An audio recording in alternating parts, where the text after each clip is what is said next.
네, 여러분 반갑습니다. 네, 이번 시간에는 경기 순환 또는 다른 말로 우리가 경기 변동이라는 말도 쓰는데요. 경기 순환 또는 경기 변동에 대해서 한번 살펴보겠습니다. 네, 경기 순환이란 무엇인가부터 우리가 좀 알아야 되겠죠.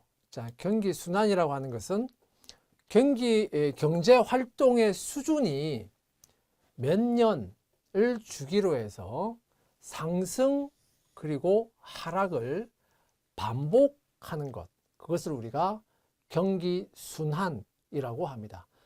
상승과 하락을 반복하기 때문에 그것을 우리가 순환이란 말도 쓰고요. 어쨌든 상승하다가 또 하락하다가 하는 것은 변동하는 거잖아요. 그래서 우리가 경기 변동이라는 말도 함께 쓰고 있습니다. 이 한 주기, 이 경기 순환의 한 주기는 결국 한 차례의 상승 그리고 또 한 차례의 하락을 우리가 한 주기라고 하는데, 한 주기는 그 한 주기가 지속되는 기간, 그리고 진폭, 상승폭이 있고 하락의 폭이 있겠죠. 그것에서 지속기간이나 그런 진폭에서 다양한 형태를 가지게 됩니다. 그리고 이 대표적으로 우리가 많이 보는 것이 결국 1930년대에 대공황을 우리가 이제 볼 수가 있습니다. 이 1930년대 대공황, 자, 미국은 이 시기에 4년간 실질 GDP가 26%나 감소했습니다. 네, 그리고 우리나라의 경우에 대표적으로 외환위기가 있었죠. 97년 말 98년 초 이때 우리나라에 외환위기가 있었는데, 그 당시 98년도에 우리나라의 실질 GDP가 5.5%가 감소한 적이 있습니다. 그리고 이 경기 순환에서 결국은 경기가 하락하기도 하고 경기가 상승하기도 하잖아요. 그래서 그때 우리가 경제활동 수준이 하락할 때, 그때 우리가 경기 침체기 이렇게 이야기하고, 그리고 경제활동의 수준이 전반적으로 상승할 때, 그때를 우리가 경기 확장기라고 말을 합니다. 그리고 순환이나 경기 변동은 유사한 의미를 가진다 하는 것은 이미 설명한 바가 있습니다. 자, 여기서 이제 가로축은 우리가 기간이라고 보고요. 가로축은 기간이라고 보고, 세로축은 실질 GDP의 수준이라고 볼 때, 우리가 실질 GDP, 명목 GDP 배웠지만 경기 변동이라든가 또는 뭐 경제 성장과 같은 그런 부분들은 실질 GDP를 가지고 우리가 분석한다라고 했었죠. 그래서 기간과 실질 GDP의 수준을 놓고 보면, 그러면 장기간 놓고 보면 실질 GDP는 어쨌든 상승해 간다 이거예요. 장기간 놓고 보면 실질 GDP는 상승해 간다 이겁니다. 우리나라도 뭐 예를 들어서 10년, 20년 전하고 지금하고 비교하면 당연히 실질 GDP 수준이 당연히 높아갔죠. 그런데 그 과정에서 기간을 잘라서 그 과정에서 놓고 보면 경제가 전반적으로 하락하는 국면이 있고 또 상승하는 국면이 있고 또 하락, 상승을 이렇게 반복하더라 이겁니다. 기간을 놓고 단기간으로 기간을 놓고 보면 상승과 하락을 이렇게 반복하는데, 장기간 놓고 보면 어쨌든 실질적인 GDP의 수준은 상승하는 추세로 가더라 이거예요. 자, 어쨌든 이 하락과 상승을 반복하고 있죠. 이걸 우리가 경기 순환 이렇게 말하는 겁니다. 처음에 이 상승 국면에서 여기서 상승을 했겠죠. 이게 상승을 했는데 상승 국면에서 하락 국면으로 전환되는 바로 이 점을 우리가 고점이라고 하고요. 그러면 이제 고점에서 이제 하락을 하겠죠. 자, 그러면 이 국면을 우리가 경기 침체기 이렇게 이야기합니다. 경기 침체를 겪다가 이제 또 저점을 통과를 하면 다시 상승으로 전환됩니다. 이게 이제 경기 확장기가 되고요. 다시 고점에 가서 경기 하락으로 또 전환되겠죠. 경기 침체기, 그죠? 또 저점에 가서 다시 또 경기 확장기, 이렇게 반복된다 이겁니다. 경기 순환을 보여주는 그림이 되겠습니다. 자, 경기 침체기, 경기 확장기 이렇게 두 가지가 있는데 그 중에서 먼저 경기 침체기에 대해서 한번 보겠습니다. 경기 침체기는 총 산출 그리고 전반적인 소득 수준, 고용 전반적으로 다 감소하는 기간입니다. 경기 침체기는. 자, 경기 침체기는 6개월 이상 지속이 되고 당연히 기업 활동이 당연히 위축이 되니까 경기 침체기죠. 실질 GDP는 하락하고 실업률은 증가합니다. 자, 경기 저점이라고 하는 것은 침체기에서 확장기로 전환되는 그 시점, 그 지점을 우리가 저점이라고 하고, 그 다음에 이제 저점을 지나가면 다시 경기가 회복이 되어서 확장해 나가겠죠. 경기 확장기를 가면 확장기는 전반적으로 다 총산출, 소득, 고용이 다 증가하는 이런 기간이고요. 완전 고용이 이제 달성이 됩니다. 그리고 이 과정에서 총지출, 이때 총지출이라고 하는 것은 지출은 가계의 소비 지출, 그죠? 기업의 투자 지출, 다음에 정부의 지출, 정부 지출. 자, 이걸 다 우리가 합산해서 총지출이라고 말하는데, 이러한 총지출은 결국은 그 사회 전체적인 수요의 크기를 보여주는 거거든요. 그런데 그 총지출이 생산 능력, 공급 측면의 생산 능력을 넘어서 총지출이 더 크게 증가해 버리면 어떻게 됩니까? 공급 능력은 한정되어 있는데 그걸 사고자 하는 소비, 투자는 수요는 엄청 큰 거예요. 그러면 수요가 공급보다 엄청 초과되겠죠. 그 과정에서 물가가 상승할 수밖에 없고 그 과정에서 당연히 이 물가 상승을 우리가 인플레이션 이렇게 말합니다. 인플레이션에 대해서 우리가 별도로 또 공부를 할 거예요. 자, 그 다음에 이런 경기 확장기에 당연히 경기 고점에 이릅니다. 경기 고점에 이르면 확장기에서 침체기로 다시 전환이 되겠죠. 자, 그 다음에 우리가 유사한 표현이 있는데 경기 침체라는 말, 그 다음에 불황이라는 말, 그 다음에 공황이라는 말. 사실은 유사한 의미로 많이 쓰입니다. 많이 쓰이는데 그 강도, 그 이제 여러분들이 체감적으로 느끼는 강도를 생각하면 경기 침체라는 것보다는 왠지 불황이라는 것이 강도가 더 센 것 같죠? 그냥 불황이라는 것보다는 공황이라는 말이 강도가 더 센 것 같아요. 그죠? 자, 이제 경기 침체에서 불황, 자, 공황으로 갈수록 이제 강도가 더 세다 하는 것을 여러분들이 직감적으로 느낄 수 있을 텐데, 영어 표현을 보면 보통 이제 경기 침체라고 표현할 때는 보통 이제 리세션이라는 용어로 표현하고, 공황이라고 할 때 보통 디프레션이라는 용어로 표현합니다. 그 다음에 중간에 있는 불황이라고 하는 것은 리세션이라고 표현하기도 하고 디프레션이라고 표현하기도 하고 혼용해서 사용하고 있습니다. 여기서 이제 이미 한번 설명한 바가 있었던 미국에서부터 출발해서 전 세계적으로 경기 침체를 겪었던 그 30년대에 1930년대에 대공황이 있죠. 그 대공황은 우리가 Great Depression이라고 이렇게 표현합니다. 그래서 이렇게 대문자로 표시하고 있죠. 대문자로. 자, 그 다음에 2008년, 9년 이때 미국에서 겪었던 그런 경기 침체, 대침체 이렇게 말하는데 이때는 또 Great Recession이라고 이렇게 표현하고 있습니다. 다 대문자로 쓰고 있어요.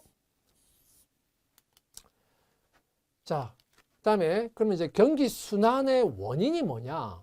경기 순환이 왜 우리는 그냥 이렇게 순환하지 말고 항상 좋으면 좋을 것 같잖아요. 그죠? 항상 좋으면 좋겠죠. 당연히. 근데 현실적으로 경기는 침체가 되었다가 확장이 되었다가 이걸 계속해서 반복하고 있더라. 그 원인이 뭘까 도대체? 경기 순환의 원인이 뭘까? 경기 순환의 원인은 충격입니다. 충격. 경기 순환은 충격에 의해서 발생합니다. 자, 그러면 이 충격은 뭐냐? 충격이라고 하는 것은 기업 또는 가게가 예상하지 못한 그런 일이 발생하는 거예요. 기업이나 가게에서 전혀 예상하지 못했던 그런 어떤 사건 또는 어떤 큰 이벤트가 발생을 하더라 이거예요. 그걸 우리가 충격이라고 말을 하는데, 이 충격에는 크게 보면 두 가지가 있어요. 수요 측면의 충격이 있고 공급 측면의 충격이 있다. 즉 충격이 영향을 미치는 게 수요 측면에 크게 영향을 미치면 우리가 수요 충격 이렇게 이야기하고, 공급 측면에 크게 영향을 미치면 공급 충격 이렇게 이야기를 합니다. 수요 측면의 수요 충격의 경우에는 실제 수요가 예상을 했던 수요보다도 실제 수요가 더 크게 일어나면 그것은 우리가 긍정적인 수요 충격 이렇게 말합니다. 예상을 했던 수요보다도 수요가 더 크더라. 그럼 어쨌든 수요가 크니까 그만큼 판매를 하고 그를 통해서 수익을 얻고 할 기회가 어쨌든 그만큼은 더 커진 거죠. 그래서 이 경우에는 긍정적인 수요 충격 이렇게 말하고, 그 반대의 경우에는 부정적인 수요 충격 이렇게 말합니다. 자, 그 다음에 이 공급 측면에서도 충격이 당연히 있어요. 당연히 있습니다. 자, 대표적으로 자, 우리나라에서는 석유가 나지 않잖아요. 과거에 우리가 석유 파동이 있었습니다. 그런 석유 원유가가 급등을 했다. 우리나라에서는 기름 한 방울도 나지 않는데 다 수입해서 쓰고 있는데 원유가가 급등을 했어요. 그러면 어떻게 됩니까?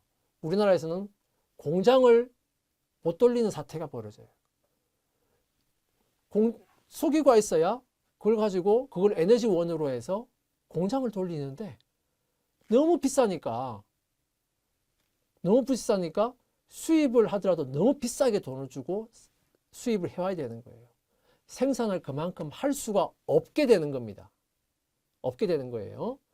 자, 뭐 최근에도 여러 가지 측면에 충격이 있을 수 있죠. 전쟁이 발발한다든가 뭐 그런 걸로 인해서 국제 뭐 원자재 가격, 뭐 원유를 비롯해서 원유나 뭐 천연가스나 뭐 이런 국제 원자재 가격이 갑자기 전 세계적으로 급등을 했다.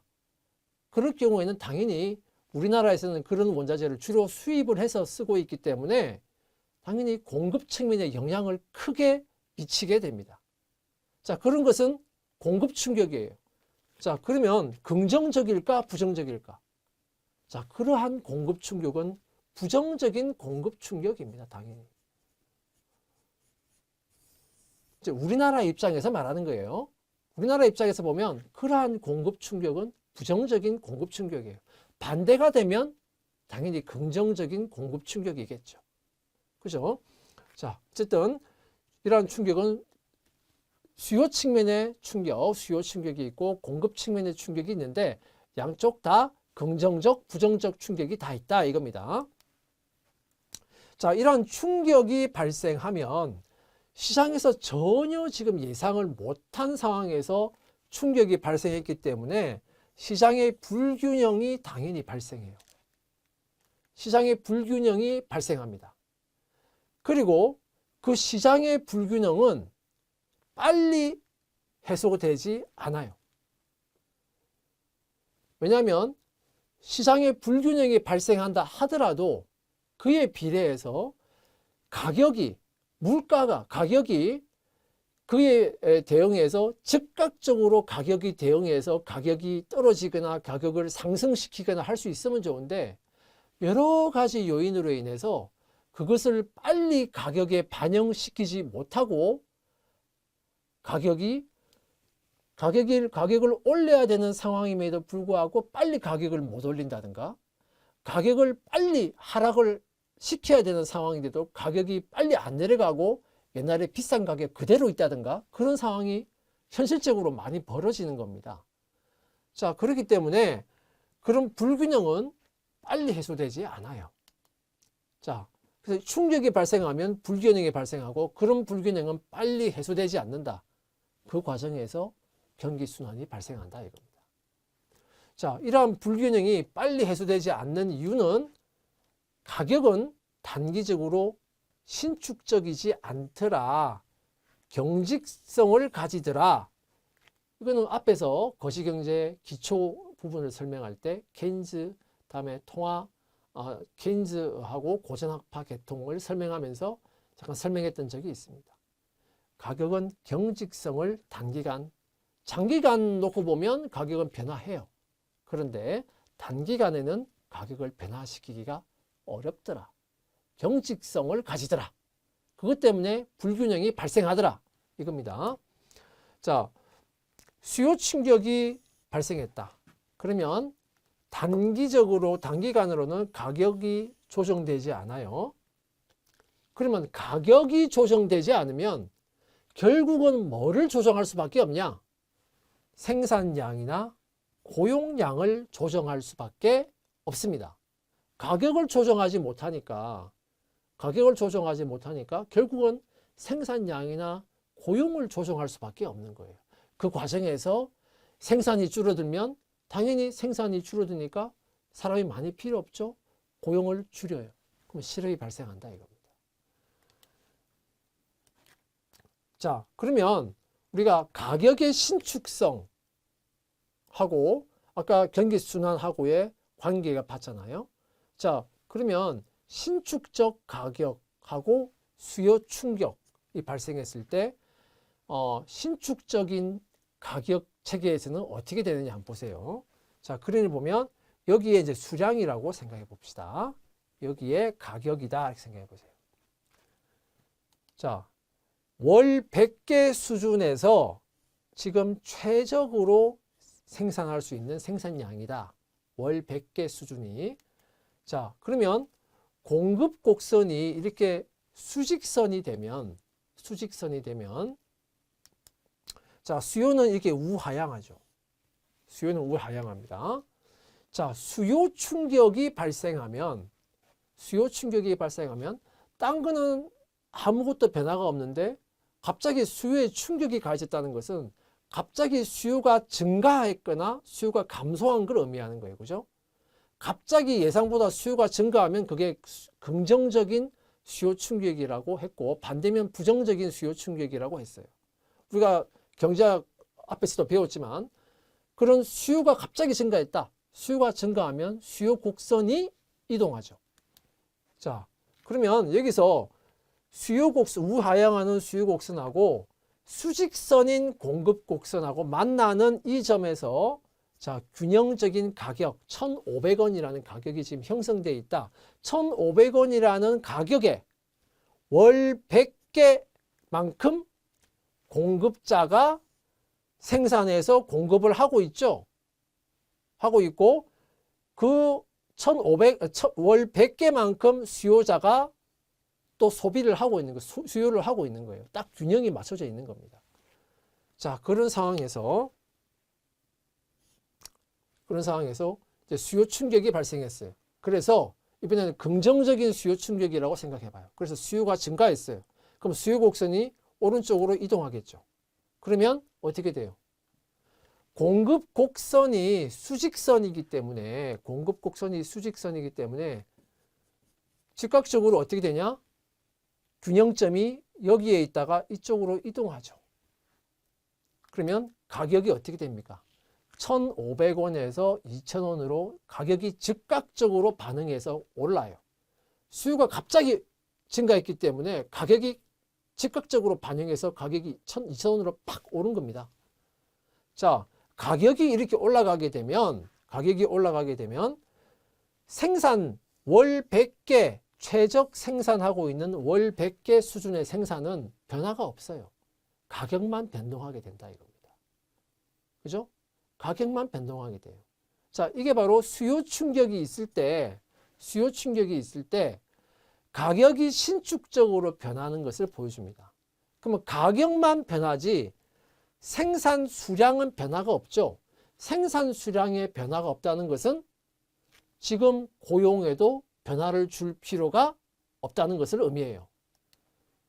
자, 그러면 반대로 부정적인 수요 충격이 있다라고 생각해 보면, 부정적인 수요 충격이 있다라고 우리가 생각해 보면 균형점이 이제 원래 여기였는데 밑으로 균형점이 이동하게 되죠.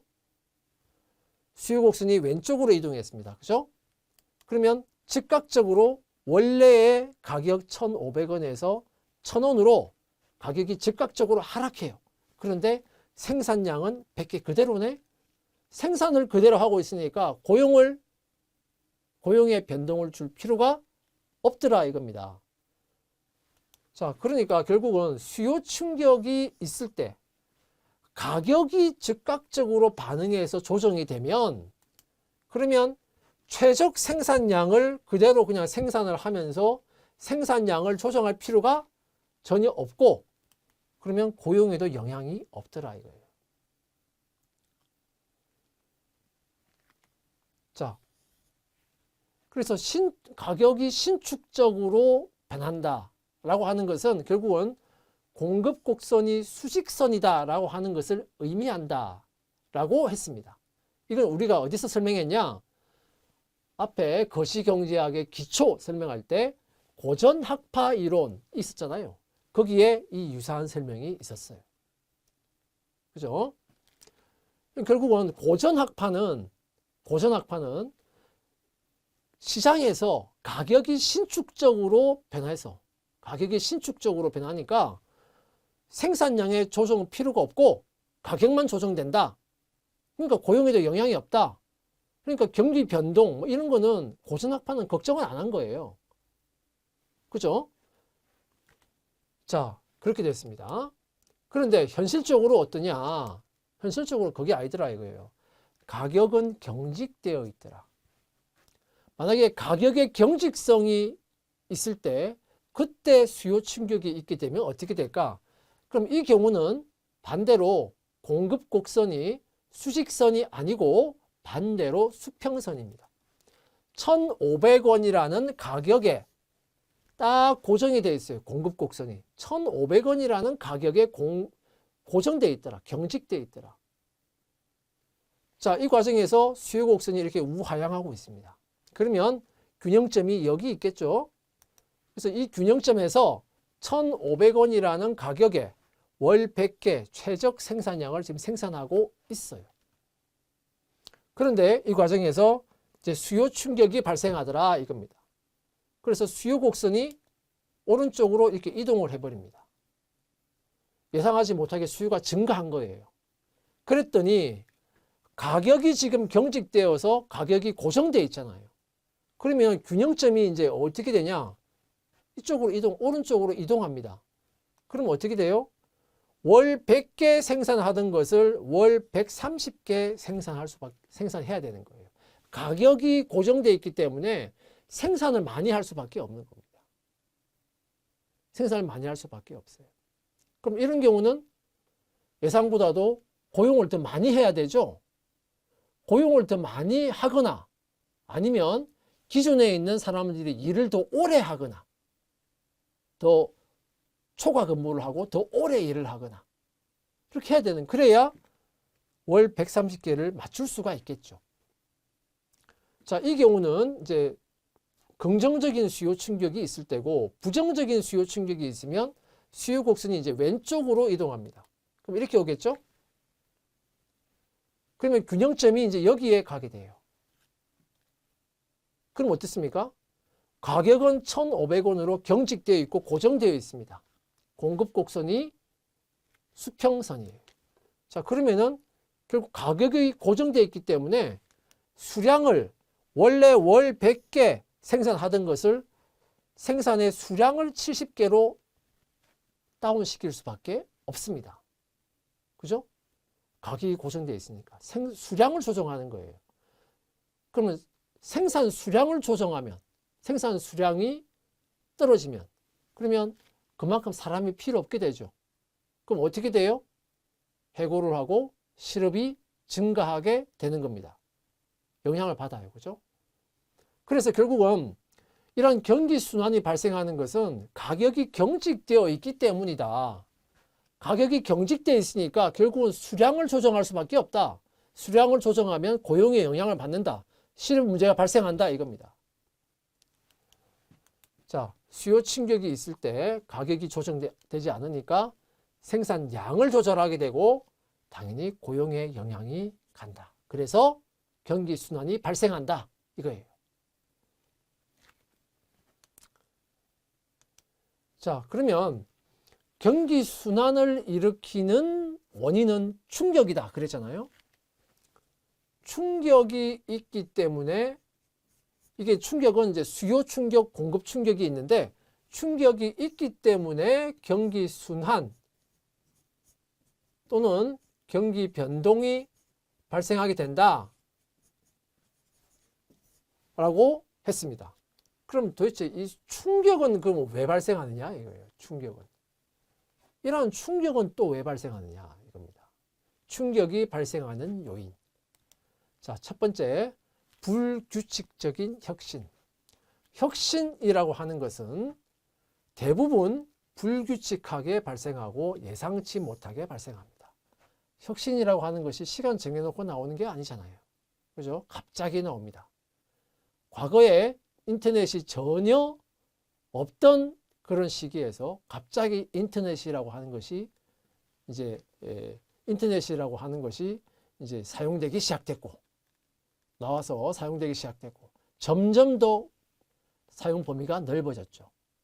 그리고 뭐 최근에는 스마트폰이 없던 데서 스마트폰이 전혀 없던 상황에서 스마트폰이라고 하는 것이 나오게 됐고 그 다음에는 AI라고 하는 거, 인공지능이라고 하는 것이 없는 상태였는데 인공지능이라는 하는 게 또 나왔고 이러한 혁신이라고 하는 것은 대부분 다 정해놓고 나오는 게 아니다. 불규칙하게 예상치 못하게 발생하면서 그것이 충격을 가한다 이거예요. 두 번째, 생산성의 변화. 생산성이라고 하는 거 결국은 가용할 수 있는 자원의 양이나 또는 기술의 진보가 예상치 못하게 발생한다. 그죠? 자, 이것은 결국은 공통점은 뭐냐? 불규칙적으로 예상치 못하게 발생한다. 이겁니다. 자, 그 다음에 통화 요인. 이 통화 요인이라고 하는 것은 통화라고 하는 것은 화폐를 말하는 거예요. 화폐. 자, 화폐를 말하는 건데 이 통화에 관한 내용은 우리가 별도의 챕터에서 공부를 할 겁니다. 예상치 못하게 통화량이 증가되었다.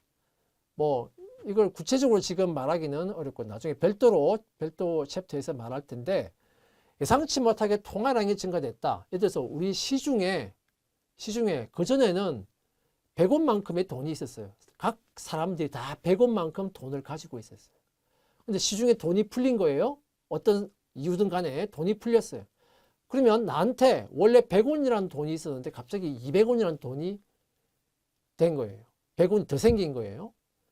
예상치 못하게 통화량이 시중에 돈이 풀려서 각 개별 사람들이 돈을 더 많이 가지게 된 겁니다.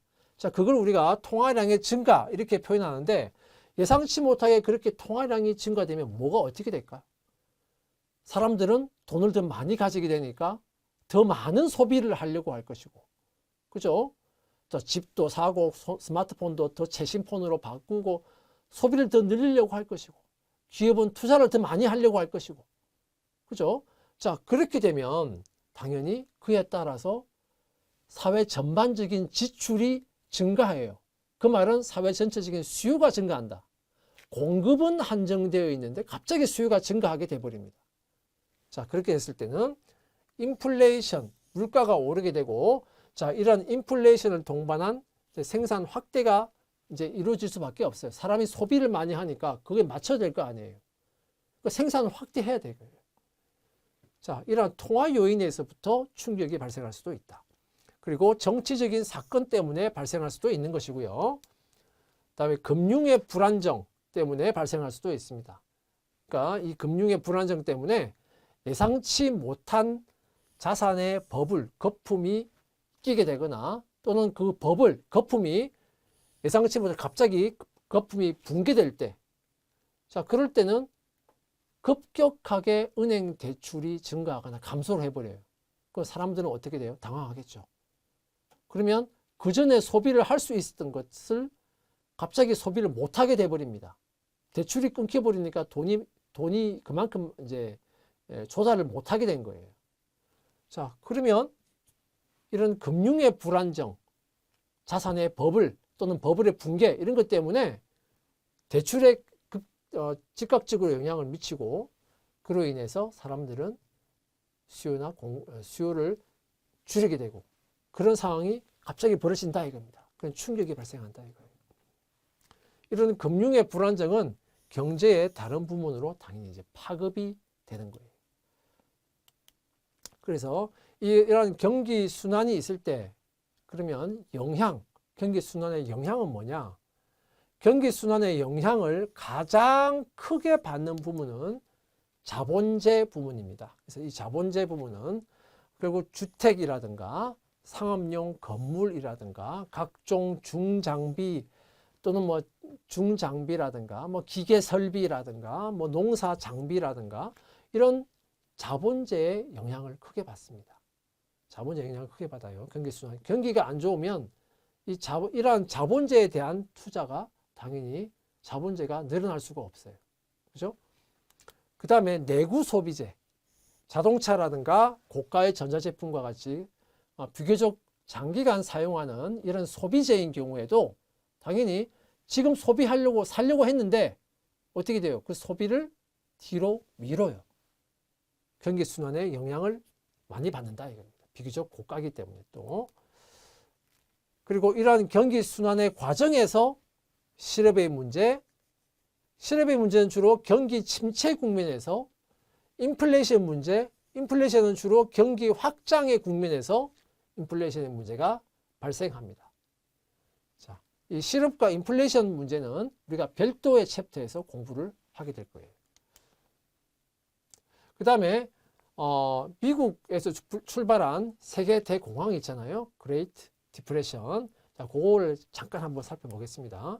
20년대 미국의 경제는 이례적으로 경기가 아주 좋았어요. 그런데 1920년대 말부터 이제 침체가 되기 시작했습니다. 그래서 29년도에서 33년 이 시기에 미국의 실질 GDP가 26%나 떨어졌어요.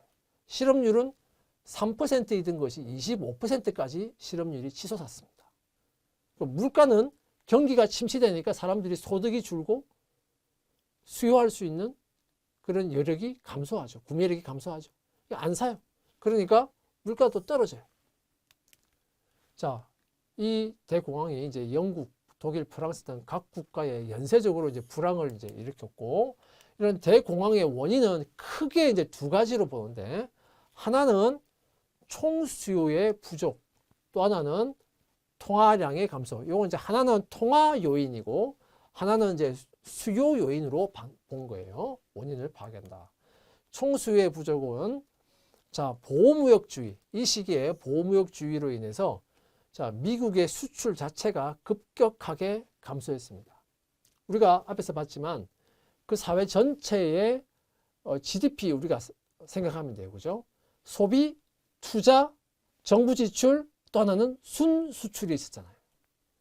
자, 그 보호무역주의 때문에 이 수출이 급격하게 감소가 되면서 전체적으로 수요가 떨어진 겁니다.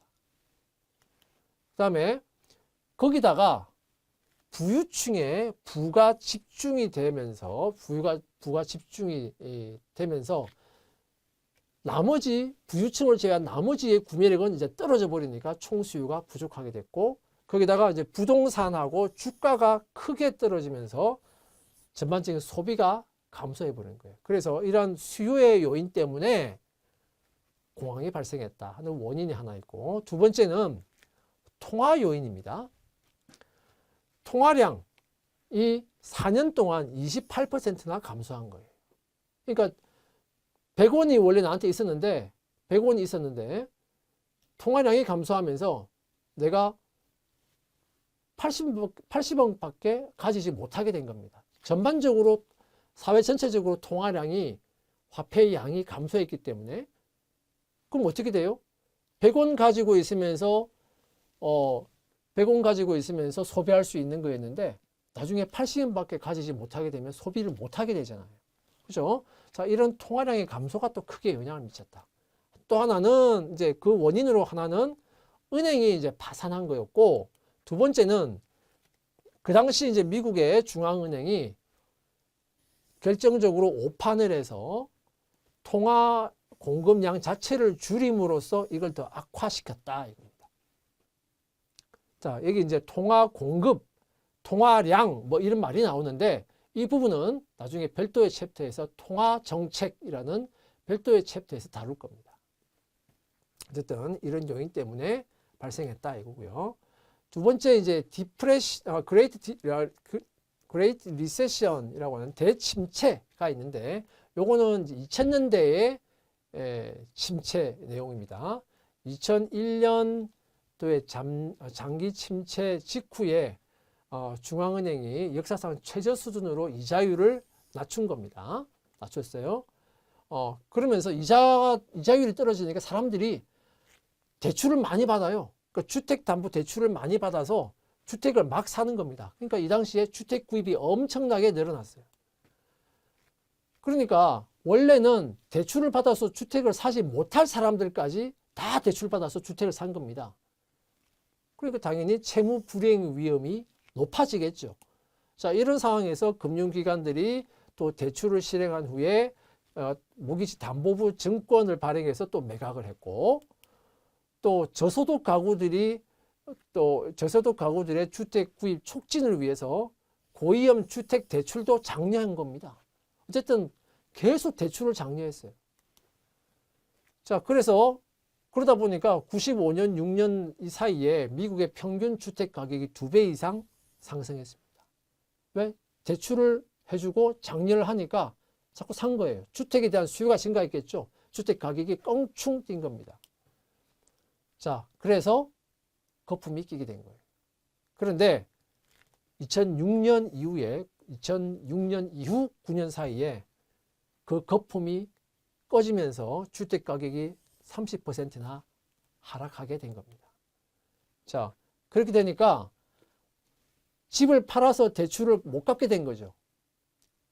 그러니까 이 대출의 연체율이 증가하고 주택에 대한 압류도 증가하고 대출의 상환이 중단되는 이런 사태가 벌어지게 되었습니다. 그래서 그렇게 되다 보면 대출을 상환받지 못하면 금융기관들이 연쇄적으로 부실화될 수밖에 없어요. 금융기관들이 연쇄적으로 부실하게 되니까 원래 신용이 높아서 대출을 받을 수 있는 사람까지도 대출을 못 받게 된 겁니다. 그래서 이제 이런 걸 우리가 신용경색 이렇게 말하는데 신용경색이 나타나게 된 거예요. 그러면 어땠습니까? 원래 대출 받을 수 있는 사람까지도 못 받게 된 거니까 사회 전체적으로 지출할 걸 못하게 된 겁니다. 사회 전체적인 총수요가 감소하게 됐고 그 바람에 07년, 09년 사이에 실질 GDP가 4%가 감소하게 됐습니다. 그리고 실업률은 4.4%에서 10%로 껑충 뛰어서 침체기를 겪게 된 겁니다.